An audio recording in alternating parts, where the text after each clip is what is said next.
성경은 매우 놀라운 신비를 가지고 있습니다. 성경에 담겨 있는 내용들도 물론 신비지만 우리들이 어렵지 않게 신학적으로 이해할 수 있는 내용들에도 그런 신비가 담겨 있습니다. 우선은 하나님의 존재에 대한 이해, 이거는 인간의 능력으로는 불가능한 영역 안에 있다는 겁니다. 그분이 어떤 분인지, 그분이 누구이신지를 이해하는 것은 인간이 가지는 지정의로는 알 수 없다. 그런 부분 안에 있다는 겁니다. 그러니까 왜냐하면 하나님은 인간의 눈에 보이지 않기 때문에 그렇습니다. 보여지지 않는다는 의미는 객관화할 수 있는 어떤 근거도 존재하지 않는다. 이렇게도 말할 수 있게 됩니다. 이 말은 인간으로서 하나님을 본 사람은 아무도 없다는 말이 되기도 합니다. 본 적이 없기 때문에 설명할 수가 없고 또 그에 대한 어떤 느낌, 어떤 감정, 추측, 예측, 비교 이런 것들이 무색하다는 거죠. 그러니까 의미가 없다 할 수 있다는 겁니다. 그래서 일반적으로 나타나는 현상들이 신에 대한 이해를 그냥 종교적인 관점에서 그걸 설명을 하는 겁니다. 어떤 특정한 종교가 믿는 믿음의 대상이 한 부류, 그것으로 신에 대한 설명을 한다는 거예요. 그러나 그것도 어디까지 인간이 이해하는 수준에서 해석된 설명에 불과하다는 거죠. 그것으로 신에 대한 이해를 다 가질 수는 없다는 겁니다. 근데 우리가 믿음을 통해서 하나님을 알게 됐다. 이게 정말 너무나 놀라운 신비입니다. 이거는 어떻게 설명하기가 어렵다는 거예요. 근데 그렇다면 우리들이 하나님을 믿고 있는데 하나님의 존재에 대한 이해가 올바르지 않다면 어떻게 되는 것인가 하는 겁니다. 우리가 하나님을 믿는다고는 하는데 눈에 보이지 않는 하나님에 대해서 세상은 전혀 감각도 갖지 못하는데 우리는 그 하나님을 알고 있고 믿고 있는데 만약 우리가 하나님의 존재에 대한 이해를 바르게 하지 않고 있다면 그럼 어떻게 되는가? 우리들이 믿는 믿음의 신앙이 가짜가 되는 게 아닌가 이렇게 질문을 할 수 있다는 거예요. 정답은 무엇이냐고 만약에 할 때 가짜가 맞다는 겁니다. 하나님을 이해하지 못하는 신앙은 진짜가 아닌 거예요. 그건 가짜다 이렇게 성경도 얘기를 합니다. 그렇다면 진짜 신앙은 무엇일까? 하나님을 온전하게 이해하는 신앙이 진짜다 할 수 있다는 겁니다. 이걸 요한복음 15장 2절에서는 이렇게 말씀을 이렇게 하십니다. 한 말씀 보시면 이렇게 나오시죠. 무릇 내게 붙어 있어 열매를 맺지 아니하는 가지는 아버지께서 그것을 제해 버리시고 열매를 맺지 않는 가지는 제해 버리시고 무릇 열매를 맺는 가지는 더 열매를 맺게 하려 하여 그것을 깨끗하게 하시느니라. 그러니까 열매를 맺는 가지와 열매를 맺지 않는 가지에 대해서 얘기를 하신다는 거예요. 그 열매를 맺는 가지는 진짜를 말해 주겠죠. 그러니까 반대로 열매를 맺지 않는 가지는 제거해 버리겠다 이렇게 얘기하신다는 겁니다. 그러니까 불필요하기 때문에 제거가 될 수 있다 이렇게도 볼 수 있는 거죠. 농부의 입장에서 열매가 맺지 않는 가지를 남겨둘 이유는 없습니다. 남겨둔다고 해서 그 가지에게 도움이 가는 게 아니죠. 오히려 건강한 가지에게 해가 되니까 그래서 당연히 제거하는 것이 맞다고 할 수 있다는 거예요. 근데 이 부분에서 궁금한 것이 있다는 겁니다. 왜 나무에 붙어 있는데 열매를 맺지 않는다고 하실까 하는 거예요. 나무하고 떨어져 있으면 열매를 맺을 수 없다 이렇게 얘기해 주시면 이해가 쉽다는 겁니다. 당연히 나무에 붙어 있지 않으니까. 그런데 붙어 있는데도 열매를 맺지 않는다 얘기하신다는 거예요. 그러면 이 말씀이 무엇인지를 우리가 주목해 봐야 된다는 겁니다. 이 지점이 성경적으로 오늘날 우리 신앙에 꼭 정리해야 되는 중요한 요소들이 담겨 있다는 겁니다. 진정한 신앙이 무엇일까 하는 것에 대한 물음이 담기는 겁니다. 주의를 우리가 지키고 11조를 드리고 교회를 빠지지 않고 다니는 것 이것이 신앙인가? 물론 이 영역은 매우 중요한 부분입니다. 가장 기본이 되는 부분입니다. 근데 이 부분보다 더 중요한 영역이 있게 되는데 내 안에 하나님이 함께 하시는가 하는 겁니다. 내 안에 진정한 믿음이 있어서 내 삶을 온전하게 하나님께로 나아가도록 하는 것인가, 있는가 하는 것입니다. 그래서 우리의 신앙과 성경에서 말씀해주는 신앙의 모습은요, 차이가 있다는 것이 발견이 된다는 거예요. 성경은 신앙을 강제적으로 요구하지는 않습니다. 그러니까 이것을 하면 그에 대한 보상을 해준다 이렇게 말씀하지 않는다는 거예요. 그냥 단지 하나님이 누구이신지를 정확하게 설명을 해줍니다. 우리 눈에도 보이지 않으시고 하나님을 찾을 수도 없는데 성경이 하나님이 누구신지를 정확하게 계속 설명해 준다는 것. 그리고 그 하나님을 온전하게 신뢰하는 사람들과 그렇지 않은 사람들의 모습에 대해서 그걸 분명하게 가르쳐 주십니다. 성경을 보면 두 부류의 사람이 분명하게 나타난다는 거예요. 진짜 하나님을 믿는 사람들과 그렇지 않은 사람들의 모습이 두 모습으로 나타난다는 겁니다. 그럼 아무리 시대가 발전을 한다 해도 성경의 말씀을 따라잡을 수는 없습니다. 성경 말씀보다 더 앞서 있는 것들이 없다는 거예요. 인공지능 어떤 첨단의 과학 문명 시대 우리가 가고 있는데 성경을 이겨낼 수 있는 것은 아무것도 없다는 겁니다. 근데 그 이유가 있습니다. 왜냐하면 성경이 아니면 하나님의 존재에 대한 이해를 가질 수 있는 것이 어디에도 없기 때문에 그렇다는 겁니다. 그러니까 유일하게 성경을 통해서 말씀을 통해서 하나님에 대한 존재의 의미가 발견이 된다는 겁니다. 성경은 인간으로 하여금 유일하게 하나님이 누구신지를 알 수 있게 하는 유일한 통로가 성경입니다. 그러니까 성경이 없이 하나님이 이해가 되지 않는다는 거예요. 성경이 답이고 성경이 진리이고 성경이 생명이 됩니다. 근데 이 성경의 메시지는요, 그의 아들 예수 그리스도를 향해서 가고 있다는 거예요. 성경의 모든 메시지가 그의 아들 예수에 대한 설명으로 모든 초점이 다 맞춰주고 있다는 겁니다. 그래서 성경을 통해서 예수님을 만나지 못하게 된다면 우리는 하나님을 알 수 있는 방법이 없다는 겁니다. 꿈으로, 환상으로, 기적으로 말씀해 주신 부분들이 있다 하더라도요, 성경을 모르면 그것이 정확한 해석이 안 되는 겁니다. 아무리 막 꿈속에 하나님이 확 나타났다 하더라도 성경을 알지 못하면 그것이 무엇인지가 분별이 안 된다는 겁니다. 예수님을 알아야 하나님을 알 수 있고 하나님을 알아야 성경의 말씀이 이해가 될 수 있다는 거예요. 성경이 하나님의 말씀이라는 사실을 증명해 주시는 분이 예수님이라는 거예요. 성경은 예수님을 증명해주고 예수님은 성경의 말씀이 하나님의 말씀이라는 사실을 확인시켜 주는 겁니다. 그래서 이것이 신비죠. 정말 묘하게 연결이 되어 있는 겁니다. 이 표현을 다르게 본다면 성경을 모르면 예수님도 하나님도 알 수 없다, 이런 의미가 된다는 거예요. 그런데 이 부분에서 중요한 두 주점이 또 생겨나는 게 있습니다. 예수님이 당시의 종교의 지도자들은 성경에 대한 해박한 지식을 가졌다는 거예요.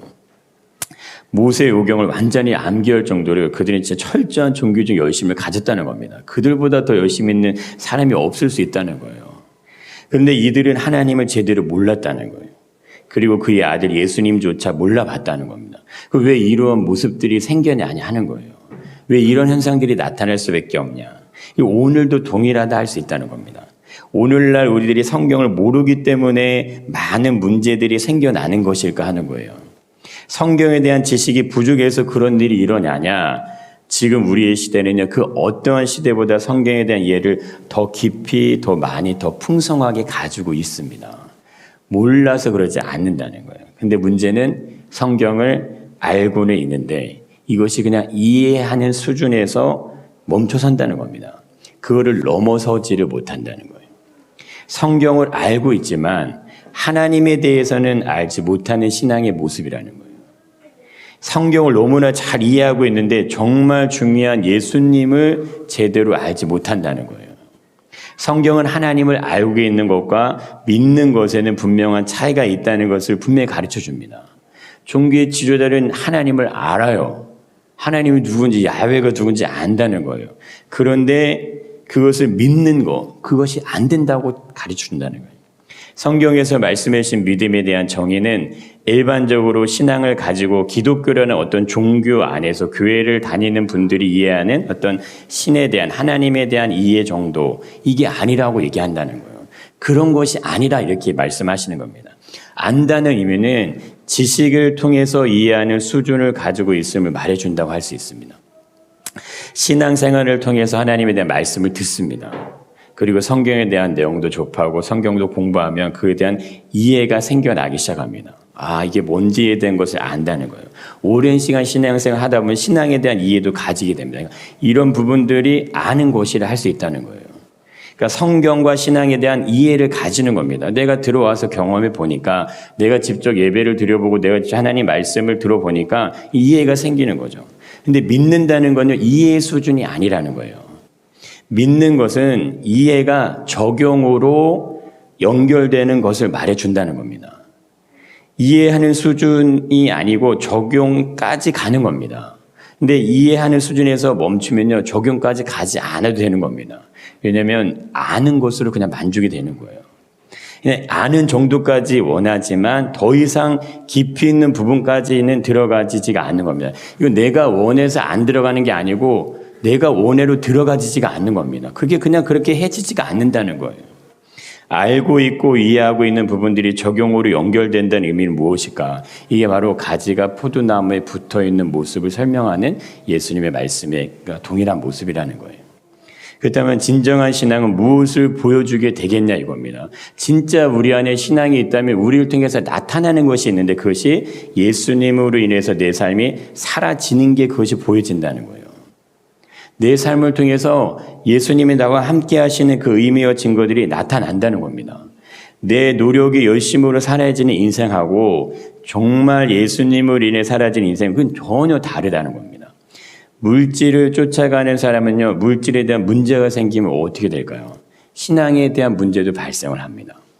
자녀를 쫓아가는 사람은 자녀에 대한 문제가 생기면 하나님을 향한 신뢰에도 문제가 생기게 되는 겁니다. 이게 성공과 출세의 번영을 쫓아가는 사람도 그것에 문제가 생기면 신앙에 심각한 균열이 생겨납니다. 그럼 하나님을 떠날 수도 있어요. 교회를 떠날 수도 있습니다. 신앙을 버릴 수도 있다. 모두 다 자신이 원하는 것이 따로 있는 겁니다. 본질은 하나님을 따라가지 않을 때 발생하는 문제들이라는 거예요. 내가 하나님을 믿는다고 하는데 실제적으로는 다른 곳에 더 중심이 있는 겁니다. 그걸 따라가는 거예요. 그것에 대한 문제가 생겨나니까 흔들리기 시작하는 거죠. 물질을 따라가는 사람은 아쉽지만 절대 물질에서 자유할 수 없습니다.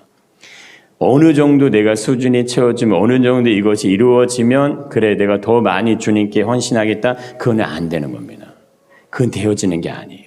자녀를 쫓아가는 인생도요, 절대 자신의 삶의 진정한 의미가 발견되지 않습니다. 시간이 많이 지난 다음에 후회도 그건 늦은 거예요. 이미 내 삶이 많이 와버렸기 때문에 내가 어떻게 다시 돌아가지, 이게 헷갈리는 겁니다. 그게 잘 안 되는 겁니다. 성공과 출세, 번영 똑같습니다. 그거 따라가면 예수님을 따라가는 삶이 안 되는 겁니다. 이게 나쁘다 이런 의미가 아닌 겁니다. 올바른 길을 가면서 모든 것들이 구비가 돼야 되는데 올바른 길을 가지 않는 가운데 모든 것들을 구비가 되기 시작하면 그거는 예수님을 통해서 맺어진 열매가 아니라는 거예요. 그럼 아까 말씀 봤던 것처럼 열매 맺지 않는 가지가 될 수밖에 없다는 겁니다. 모두 다 예수님이 아닌 자신의 만족이 먼저죠. 그리고 자신의 유익을 먼저 생각하는 자리에 있는 삶에서 나타나는 결과들입니다. 야고보서 1장 15절에 이런 말씀이 나오죠. 욕심이 잉태한 즉 죄를 낳고 죄가 장상한 즉 사망을 낳느니라. 성경은 우리에게 이런 말씀을 하십니다. 인생에 어려워서, 인생의 삶이 어려워서 우울한 걸까? 어떤 삶이 버거워서 정말 피곤한 인생을 살아야 하는 걸까? 그렇지가 않다는 거예요. 모두 다 인간 안에 있는 어떤 욕심들로 인해서 나타나는 결과다. 이걸 얘기하신다는 거예요. 그렇다면 예수님 안에 있다는 의미는 무엇을 말해주는 걸까? 우리가 찬양도 했지만 아무것도 염려하지 말고 오직 모든 일에 기도와 간구로 너희 구할 것을 감사함으로 아뢰 수 있다는 것을, 이거를 하는 겁니다. 내가 붙잡고 있고 의지하고 있고 소망하는 것이 모두 다 실패와 절망과 낙심으로 돌아선다 해도 기도와 간구와 소망과 감사가 끊어지지가 않는 겁니다. 그게요, 오히려 그런 것들이 다 사라져도 이 하나님을 향한 이것이 끊어지지가 않는 거예요. 그게 더 견고하고 그게 더 명확하게 보인다는 겁니다. 어떻게 이런 삶이 가능할까 하는 거예요. 이것이 인간의 어떤 계산으로 가능하지 않은 건데 왜 가능하냐? 주님이 내 안에 내 삶에 함께 하시기 때문에 가능하다는 겁니다. 나는 참 포도나무이기 때문에 그냥 붙어 있으면 된다, 이렇게 얘기를 하신다는 거예요. 내 삶의 모든 영역의 주인이 참 포도나무시고 그의 아버지가 농부이시기 때문에 가능하다 할 수 있다는 겁니다. 내가 이루는 거는 아닙니다. 내가 할 수 있는 영역도 아닙니다. 우리 인생에서 주님이 맺게 하신 열매가 맺어지는 건 우리 힘으로는 가능하지 않습니다. 믿음의 영역이 적용되는 것도 우리가 할 수 있는 영역이 아니라는 거예요. 적용이라는 의미는 내 삶이 예수님으로 인해서 바뀌어지는 것을 말해줍니다. 가치관이 바뀌는 겁니다. 내가 생각하는 기준, 무엇을 바라보는 모든 기준이요, 그게 다 바뀌는 겁니다. 그러면 삶의 목적이 바뀝니다. 내가 바라고 추구하는 것들이 바뀐다는 거예요. 그런데 이러한 변화는요, 우리의 능력으로 되지 않죠. 그래서 5절에도 이렇게 말씀하시잖아요. 나를 떠나서는 너희가 아무것도 할 수 없다. 이 말씀과 같다는 거예요. 그렇게 되면 내 삶의 의미와 내용들이 전체가 다 바뀌는 겁니다. 예수를 만났다, 하나님을 안다는 건요, 이 전체가 다 바뀌어야 되는 것을 얘기한다는 거예요. 내가 돈을 버는 이유가 바뀌는 겁니다. 내가 자녀를 키우는 목적과 이유도 바뀌는 거예요. 직장 생활하는 이유도 바뀌고 남편과 아내, 자녀를 섬기고 돌보는 이유들도 바뀌는 겁니다. 이거 어떻게 바뀌냐? 우리가 인생을 살면 불평, 불만, 비교, 판단, 원망, 시비, 비난 묻어 있습니다. 아무리 원망할 게 없이 살아도요, 그냥 이런 마음이 묻어 있다는 거예요. 그런데 반대 열매로 바뀌는 겁니다. 이것이 그런 언어들이요, 그냥 언젠가 나도 모르게 그냥 다 사라지고 없어집니다. 왜 변화가 따라와야 할까? 당연합니다. 변하지 않으면 열매는 열리지 않는 거예요.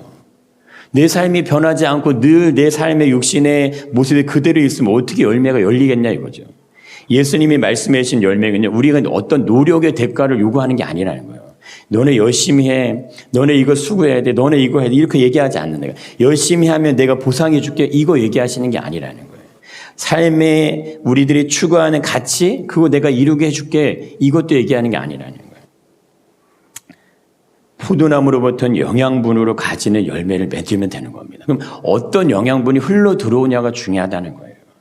열매의 의미를 어떤 문장으로 표현해 보면은 인격과 성품이 다스림을 받는 것이다. 이렇게 얘기할 수 있다는 거예요. 하나님의 성품을 닮아가는 겁니다. 그분의 모습을 따라가는 인격적인 변화, 성품적인 성숙함이 담겨 있다는 거예요. 이거 매우 어려운 영역입니다. 모든 사람들이 어려워하는 게 바로 이 부분이라는 거예요. 그러면 가장 먼저 뭐가 바뀝니까? 그 언어가 바뀌는 거예요. 부정의 언어, 어떤 정죄의 언어, 비난과 이간질과 험담의 언어들이요, 보시면 그냥 일상의 삶에 살아가는 사람들 안에 그것이 섞여 있습니다. 근데 이게 격려의 언어로 바뀌고요. 칭찬, 감사, 사랑, 어떤 이해, 관심, 배려, 돌봄, 나눔의 언어로 바뀌는 거예요. 이거 누가 하겠습니까? 이건 의지적으로 내가 그렇게 해야지 한다고 되어지는 게 아니라는 거예요.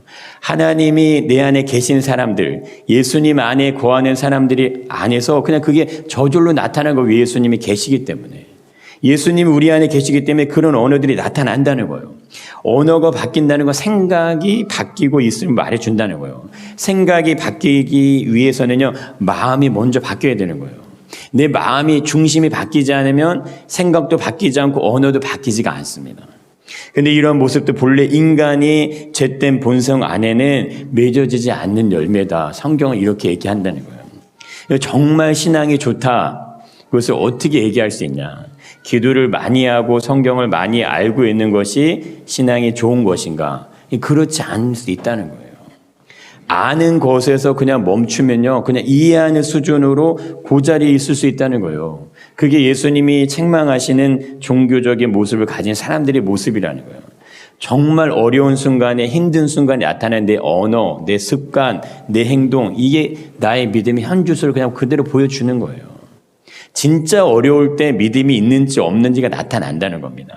내가 정말 예수를 의지하는지, 예수님을 전적으로 신뢰하는지가 그냥 나타나는 거예요.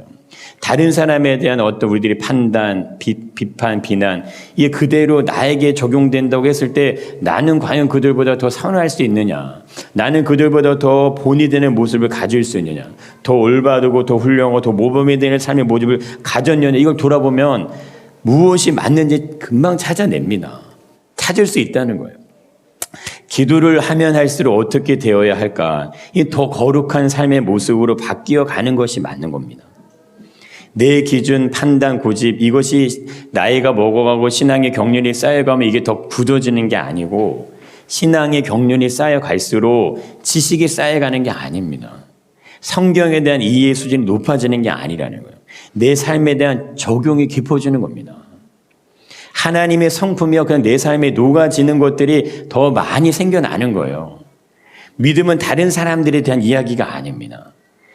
내 삶에 대한 이야기를 하고 있는 게 믿음이 얘기예요. 성경은 내 얘기를 하고 있는 거지 내 옆에 있는 사람이 얘기를 하는 게 아니라는 거예요. 내가 누구냐 물어보는 거예요. 너 누구야, 너 누구야 이렇게 물으시는 거예요. 나는 너에게 어떤 존재인지를 하나님이 물어오시는 거예요. 너에게 나는 어떤 존재야? 하나님 이렇게 물어오시는 거예요. 너는 나를 위해서 어떤 삶을 살아가고 있니? 이걸 물으신다는 거예요. 나로 인해 너의 삶의 열매가 맺혀지고 있어? 이걸 물으신다는 거예요. 다른 사람에게 그런 것들이 있는 거 한번 확인해봐. 이렇게 얘기하시는 게 아니라는 겁니다. 내가 바르게 서면 내 주변이 가시밭 같더라도 옥토로 변화시킬 수 있는 능력을 너에게 주겠다. 그걸 부어주겠다. 그렇게 얘기하신다는 거예요. 너희가 내 안에 거한다면 말씀은요, 무엇을 말해주는가 했을 때 상황과 환경이 문제가 아니라는 거예요. 예수님은 어떤 상황에 있는지, 너희가 무엇을 가지고 있는지, 어느 정도 실력이 되는지 그거 얘기하지 않으시고 그냥 내 안에 거하라 이렇게 얘기하신다는 거예요. 어려운 환경에 있는 사람도 있고 정말 죽을 것 같은 환경에 있는 사람도 있을 수 있다는 거예요. 동일하게 그냥 내 안에 거하라 이렇게 얘기하신다는 거예요. 조건이 중요한 것이 아니라 너희가 누구와 함께 있냐가 중요하다 이런 말씀하신다는 거예요. 세상과 함께 있느냐 아니면 주님과 함께 있느냐. 믿음의 삶에 대한 영역이 깊어질수록 열려질 수 있는 우리의 삶은요 더 빛나는 겁니다. 이게 나이가 들어간다고 성숙하는 건 아니죠. 인생의 경험이 많다고 해서 죄가 쌓여가는 건 아닙니다. 오히려 더 반대가 될 수도 있는 거예요. 그런데 믿음의 삶이 깊어질수록 더 깊은 어떤 경륜과 열림을 통해 지혜가 묻어나는 겁니다. 더 여유가 생기고 삶에 대한 이해들이 다양해지는 거예요. 그냥 맨날 내 삶만 보고 내가 추구했던 것만 이해했는데 이게 넓어지는 겁니다. 그게 포용이 되는 거예요. 다른 사람에 대한 이해의 폭이 더 넓어지는 거예요. 그냥 이해가 되는 거예요. 아, 저 사람이 저렇게 힘들구나. 이게 받아들여지는 거예요.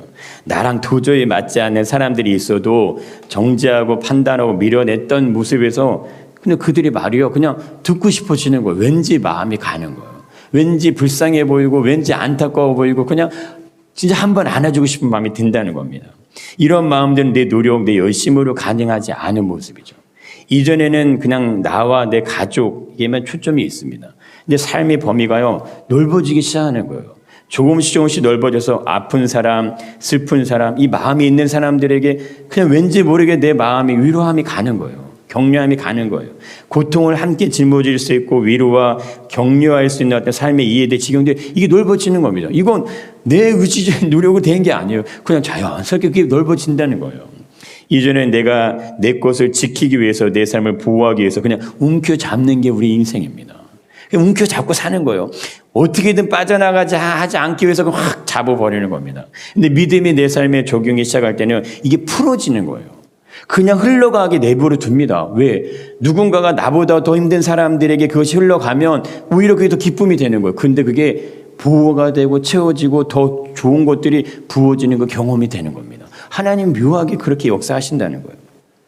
나눠주고 돌봐주고 격려해주는 삶이요. 이게 되는 거예요.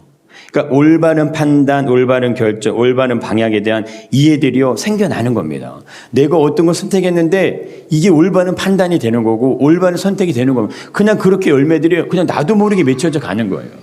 그럼 왜 그럴까? 이게 어떻게 가능할까? 주님이 내 안에 계시기 때문에 그게 가능하다는 겁니다. 말씀을 읽고 그 말씀에 대한 깊이가 있을수록 감동이 일어나는 거예요. 지식이 쌓이는 게 아니고 내가 얼마나 연약한 죄인인지가 보여지는 겁니다. 성경을 보면 볼수록 점점 더 성경을 이해할수록 알아지는 건 내가 얼마나 연약한 죄인인가가 알아지는 거예요. 그게 중요한 거예요. 다른 누군가가 다른 어떤 사람들이 아니면 내가 성경을 얼마나 알고 있고 내가 얼마나 깊이 성경을 이해하고 있냐 보다 내가 누구인지를 먼저 보는 게 그게 성경을 제대로 보는 거라는 거예요. 주님이 아니면 안 되는 것이 너무나 선명하게 보여지는 거. 그게 은혜인 거예요. 그게 하나님 우리에게 기대하시는 거라는 겁니다. 그래서 다른 누군가에게 대한 원망, 어떤 이 이유들이요, 그들에게 돌아가지 않는 거예요. 그냥 그런 사건이 생기면 모든 문제를요, 주님과 나하고의 관계 안에 그걸 풀어내는 겁니다. 다른 사람이 나를 비난하고 나를 욕하고 나를 원망해도요, 그들을 향해서 원망하지 않는 거예요. 그냥 주님과 나하고의 관계로 그 답을 찾는 거예요. 주위의 환경에 내 삶에 문제가 있지 않다는 걸 아는 겁니다. 주님과 함께하지 않으려는 어떤 내 삶의 죄된 어떤 모습 속에서 문제들이 있을 수밖에 없다는 걸 발견이 되는 겁니다. 주님의 뜻대로 살아가려는 시도를 게으르게 하는 것이 문제다. 이게 알아지는 거예요. 근데 진정으로 주님 믿는 자녀들은 다르다는 거예요. 진짜 하나님을 믿는 사람은 다르다는 겁니다. 컴컴한 어둠 속에도 빛이 보이는 거예요. 사방에 다 우겨싸움을 당해도요, 눈을 열어 위를 보는 거예요. 하늘은 막혀있지 않으니까 하나님으로부터 모든 도움이 온다는 사실 앞에 할렐루야를 외치는 겁니다.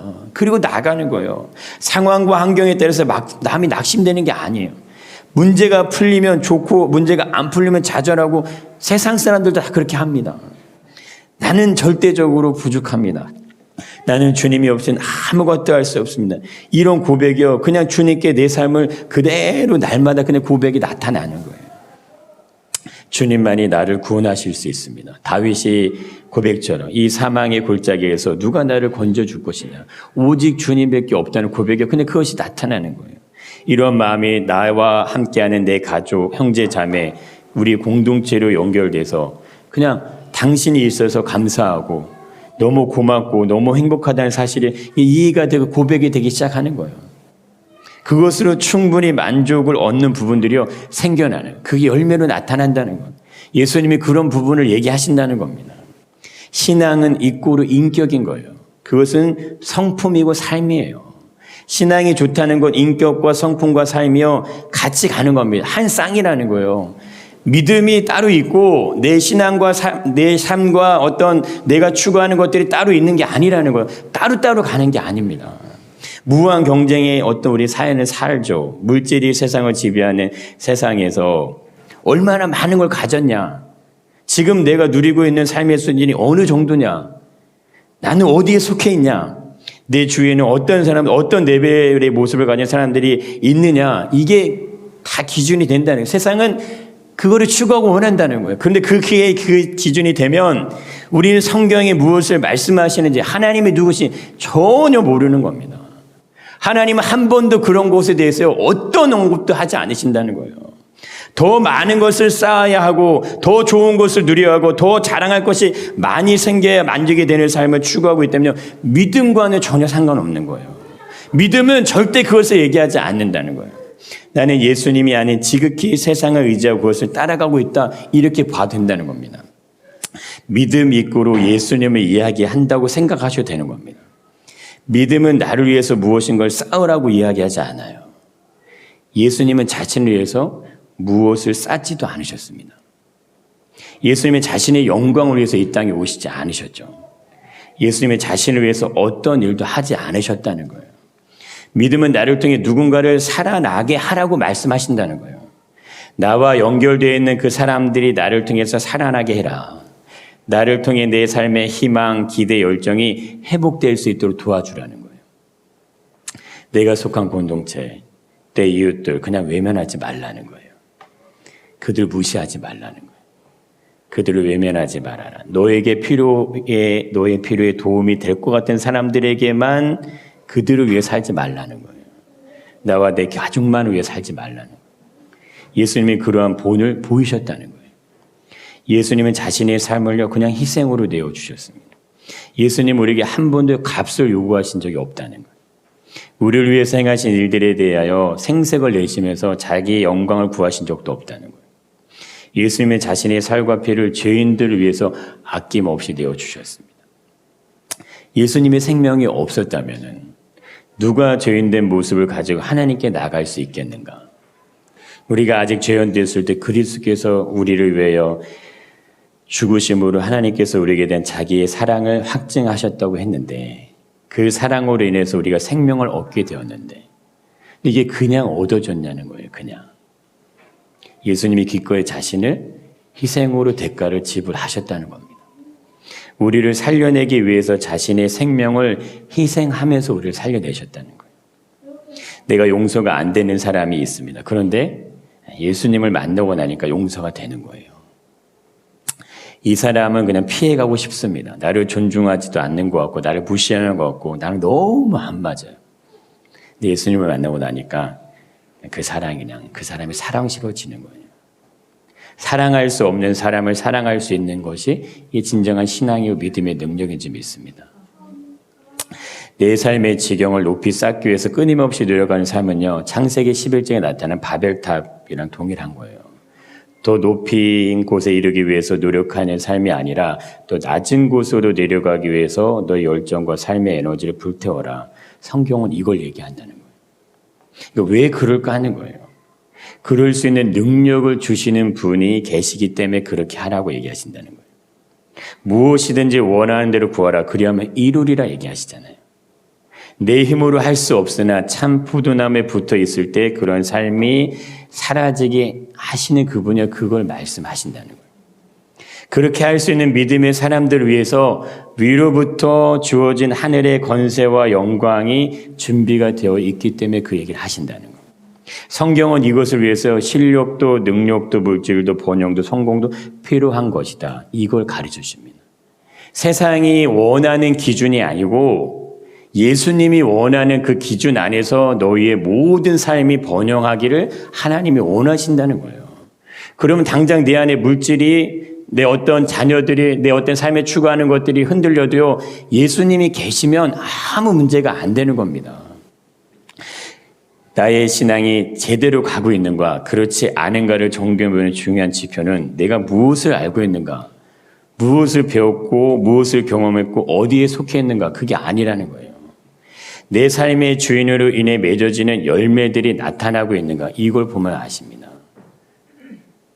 내 능력으로 도저히 가능하지 않은 일들이 내 삶에서 일어나고 있는가, 아니면 그냥 내 생각과 내 판단이 주님의 말씀보다 성경의 메시지보다 더 앞서 있는가, 지극히 현실적이고 사실적인 삶을 그냥 그렇게 살아내고 있는가를 보셔야 합니다. 그게 명확하게 구분이 돼야 된다는 거예요. 성경의 메시지는 나를 향한 하나님의 메시지입니다. 내가 변화해야 한다. 그 십자가를 지고 나를 따라오라는 예수의 메시지예요. 그때 비로소 하나님의 존재에 대한 이해가 깊어지기 시작하는 겁니다. 눈에 보이지 않으시는 분이지만 우리 눈이 열려, 영의 눈이 열려지면요, 하나님을 향해서 아버지라 부를 수 있다는 거예요. 근데 그분이 우리의 삶에 들어오셔서 자신을 우리에게 알려주시고 확증시켜 주시고 보여주신다는 거예요. 확인시켜 주신다는 거예요. 예수님을 살고자 하는 사람들의 이것이 열려지게 해주십니다. 하나님을 경험하게 해주신다는 거예요. 하나님 원하시는 거 무엇일까를 고민하는 삶이 되셔야 합니다. 그래야 참 포도나무에 붙어있는 가지가 될 수 있어요. 가지는 나무로부터 진액을 공급만 받으면 되는 거예요. 그러면 열매는 그냥 자동적으로 열리는 겁니다. 하나님 우리에게 어려운 걸 절대 요구하지 않으세요. 어려운 건 그냥 모두 다 그분이 다 해놓으셨어요. 죄의 문제를 해결하시는 것도, 우리 연약함을 해결하시는 것도, 모든 것들을 다 해결하시는 것 다 해결해 놓으시고, 그리고 아주 쉬운 것만 요구하시는 거예요. 우리의 마음을 요구하시는 거예요. 하나님을 향한 진실한 순전한 사랑을 요구하신다는 거예요. 오직 한 분 주님을 온전하게 사랑하는 것만 요구하신다는 거예요. 이것을 얻는 것이 생명을 얻는 거예요. 이것이 내 안에 이루어지는 것, 진짜 구원이 이루어지는 겁니다. 물질보다 더 귀하고 내 생명보다 더 소중한 예수님, 주님보다 더 사랑하는 것에서 오직 주님만을 사랑하는 자녀의 삶으로 바뀌어지는 것, 그게 거듭난 자녀들의 삶이에요. 우리가 무엇을 위해서 인생의 걸음을 열심히 걸어가고 인생의 삶을 열심히 살아왔을까? 주님이 나중에 우리에게 물어보신다면, 무엇을 위해 살았냐 물어보신다면 무엇이라고 얘기하겠냐 이겁니다. 구원의 감격과 진정한 신앙의 열매들이 내 삶에 넘쳐나실 수 있기를 축복합니다. 너희가 내 안에 거하고 내 말이 너희 안에 거하면 무엇이든지 원하는 대로 구하라 얘기하시잖아요. 얼마나 놀라운 축복입니까? 우리가 이룰 수 없는 것들을 이루어 주시기 위해서 모든 것들을 다 예배해 놓으시고 우리를 초대하시는 거예요. 그 안에 있기만 하면, 예수 그리스도 안에 거하기만 하면 자동적으로 우리 안에 예수의 열매가 열려지게 하신다는 말씀, 이게 얼마나 놀랍냐 이거예요. 내 삶에 주님보다 더 귀한 분이 없다는 사실을 온전히 누리는 것, 이것이 신앙의 재미있습니다. 하나님, 세상은 하나님에 대해서 전혀 무감각할 때 우리는 진짜 살아계신 하나님을 알기 때문에 진정한 신앙 안에서 정말 하나님과 동행하는 그 삶을 통해서 우리의 삶이요 세상의 것으로 요동친다 할지라도 여호와가 나의 목자시기 때문에 내가 사망의 음침한 골짜기를 걸어가도 그래도 만족하는 거예요. 그래도 기쁨이 있고 그래도 감격이 있는 겁니다. 내 삶의 모든 것들이 다 헤어지고 무너진다 할지라도 하나님 한 분, 예수님 한 분, 그분이 계시면 모든 걸 다 갖는 거라고 성경을 설명한다는 거예요. 성경의 모든 증인들이 그거를 얘기하는 겁니다. 내 생명을 조금도 귀하게 여기지 않는 바울의 고백은 특정한 한 사람의 고백이 아니라는 거예요. 진짜 하나님을 안 사람들은요, 그 고백을 할 수밖에 없다는 거예요. 다윗도 그 고백을 하는 거예요. 모세도 그 고백을 하는 거예요. 하나님을 경험했으니까. 진짜 하나님을 만났으니까. 내 눈에 보이는 모든 것들이 다 사라진다 할지라도 하나님 그분만 계시면 그분으로 내 삶이 완전할 수 있다는 걸 아는 게 그게 신앙이에요. 그러니 그 신앙 안에 들어가는 거 쉽겠냐 이겁니다. 그 방법을 알려주시는 거예요. 하나님을 사랑할 수 있어요. 오직 세상이 아닌 하나님을 진정으로 사랑할 수 있어야 그 지경이 열려질지 믿습니다. 여러 가지 은혜가 있기를 축복합니다.